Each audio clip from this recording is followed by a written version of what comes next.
നമുക്കൊരു Onam outfit set ചെയ്ത് നോക്കിയാലോ. അപ്പോൾ ഞാനൊരു സ്കേർട്ടും ഒരു ടോപ്പുമാണ് പ്ലാൻ ചെയ്തിട്ടുള്ളത്. അപ്പോൾ നമ്മളിതിന് 4 മീറ്റർ ടിഷ്യൂ ഫാബ്രിക്കാണ് എടുത്തിട്ടുള്ളത് സ്കേർട്ടിന് വേണ്ടി മാത്രം.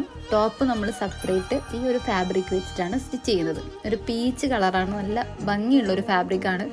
അതിനുശേഷം നമ്മൾ ഈ ഒരു ടിഷ്യൂ ഫാബ്രിക്കിൻ്റെ മുകളിലുള്ള ബോർഡേഴ്സ് മൊത്തം കട്ട് ചെയ്തിട്ട് മാറ്റണം. നമ്മൾ പട്ടുപാവാടയാണ് സ്റ്റിച്ച് ചെയ്യുന്നത്. അപ്പോൾ നമ്മളതെല്ലാം കട്ട് ചെയ്ത് മാറ്റിയിട്ടുണ്ട്. അപ്പോൾ പട്ടുപാവാട എപ്പോൾ സ്റ്റിച്ച് ചെയ്യാനുണ്ടെങ്കിലും ഞാനത് ഒരാളെ ഏൽപ്പിക്കാറുണ്ട്. അതെൻ്റെ അമ്മയാണ്. കാരണം അമ്മ സ്റ്റിച്ച് ചെയ്യുന്ന സമയത്ത് നല്ല രീതിക്ക് അത് പെർഫെക്റ്റ് ആയിട്ട് കിട്ടാറുണ്ട്, പ്ലീറ്റ്സ് എല്ലാം.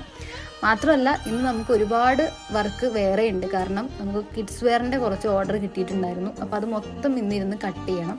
അതുകൊണ്ട് തന്നെ സ്റ്റിച്ചിങ് മൊത്തം ഞാൻ അമ്മേനെ ഏൽപ്പിച്ചു.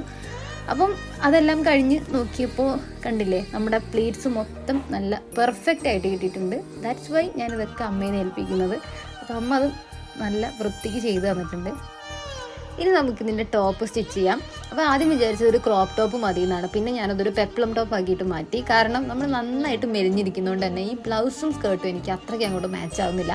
അപ്പോൾ ഞാൻ ഇങ്ങനെ ഒരു മോഡലാണ് ആക്കിയത്. ഇതിൻ്റെ മാലയും ആ ഒരു കമ്മലൊക്കെ ഞാൻ മീഷോയിൽ നിന്ന് പർച്ചേസ് ചെയ്തതാണ് കേട്ടോ. അപ്പോൾ ഇത് ഇഷ്ടപ്പെട്ടാൽ ലൈക്ക് ചെയ്യുക. ബൈ.